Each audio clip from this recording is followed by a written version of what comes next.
राधे राधे आप सभी को। कैसे हैं आप सब? आई होप आप सब अच्छे होंगे। आज की वीडियो में मैं आप सबको सुना रही हूँ कामता एकादशी की व्रत कथा। तो चलिए कथा को शुरू करते हैं। धर्मराज युधिष्ठिर कहने लगे, हे भगवान, मैंने आपको कोटि कोटि नमस्कार करता हूँ। अब आप कृपा करके चैत्र शुक्ल एकादशी का महात्म्य कहिए।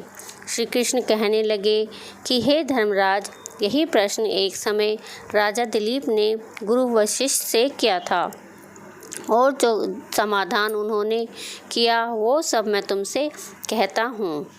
प्राचीन काल में भोगीपुरी नामक एक नगर था। वहाँ पर अनेक ऐश्वर्यों से युक्त पुंडरीक नाम का एक राजा राज्य करता था। भोगीपुर नगर में अनेक अप्सराएं, किन्नर तथा गंधर्व आदि वास करते थे। उनमें से एक जगह ललिता और ललित नाम के दो स्त्री पुरुष अत्यंत वैभवशाली घर में निवास करते थे। उन दोनों में अत्यंत स्नेह था, यहाँ तक कि अलग अलग हो जाने पर भी वे दोनों व्याकुल हो जाते थे। एक समय पुंडरीक की सभा में अन्य गंधर्वों सहित ललित भी गाना गा रहा था। गाते गाते उसको अपनी प्रिय ललिता का ध्यान आ गया और उसका स्वर भंग होने के कारण गाने का स्वरूप बिगड़ गया। ललित के मन के भाव जानकर कारकोटक नाम नाग ने पद भंग होने का कारण राजा से कह दिया। तब पुंडरीक ने क्रोधपूर्वक कहा कि तू मेरे सामने गाता हुआ अपनी स्त्री का स्मरण कर रहा है, अतः तू कच्चा मांस और मनुष्य को खाने वाला राक्षस बनकर अपने किए गए कर्म का फल भोग। पुंडरीक के श्राप से ललित उसी क्षण महाकाय विशाल राक्षस हो गया। उसका मुख अत्यंत भयंकर, नेत्र सूर्य चंद्रमा की तरह प्रदीप तथा मुख से अग्नि निकलने लगी।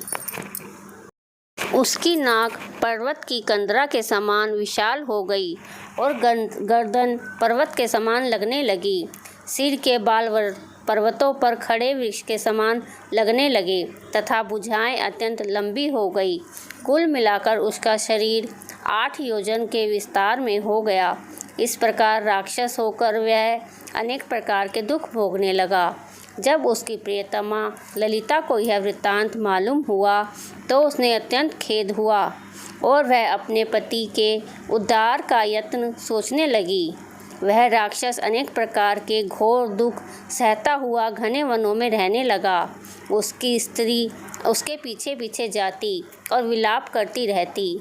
एक बार ललिता अपने पति के पीछे घूमती घूमती विंध्याचल पर्वत पर पहुंच गई, जहां पर श्रृंगी ऋषि का आश्रम था। ललिता शीघ्र ही श्रृंगी ऋषि के आश्रम में गई और वहां जाकर विनती भाव से प्रार्थना करने लगी। उसे देखकर श्रृंगी ऋषि बोले कि हे सुभगे, तुम कौन हो और यहाँ किस लिए आई हो? ललिता बोली कि हे मुने, मेरा नाम ललिता है। मेरा पति राजा पुंडरीक के श्राप से विशालकाय राक्षस हो गया है। इसका मुझको महान दुख है। उसके उद्धार का कोई उपाय बतलाइए। श्रृंगी ऋषि बोले, हे गंधर्व कन्या, अब चैत्र शुक्ल एकादशी आने वाली है, जिसका नाम कामदा एकादशी है। इसका व्रत करने से मनुष्य के सभी कार्य सिद्ध हो जाते हैं।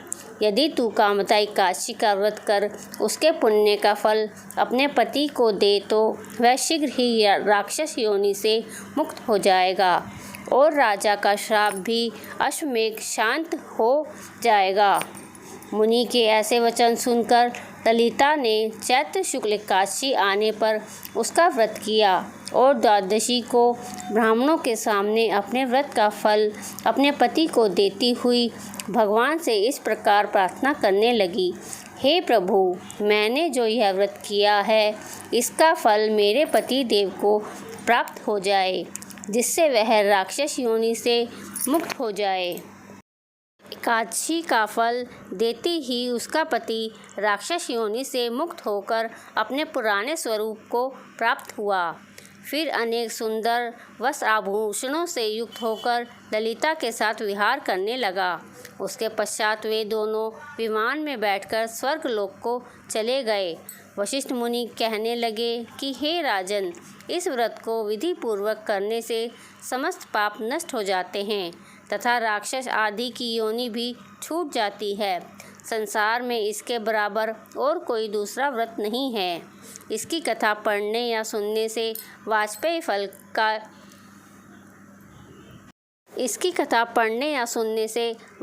यज्ञ का फल प्राप्त होता है। बोलो विष्णु भगवान की जय। यहीं पर कामदा एकादशी व्रत कथा समाप्त होती है। ओम नमो भगवते वासुदेवाय नमः। एकादशी व्रत में जितना हो सके इस मंत्र का जाप करें। अगर आपको मेरी यह वीडियो पसंद आई हो तो वीडियो को ज़्यादा से ज़्यादा शेयर करें। कमेंट में विष्णु भगवान की जय लिखना ना भूलें और चैनल को सब्सक्राइब करें। राधे राधे आप सभी को।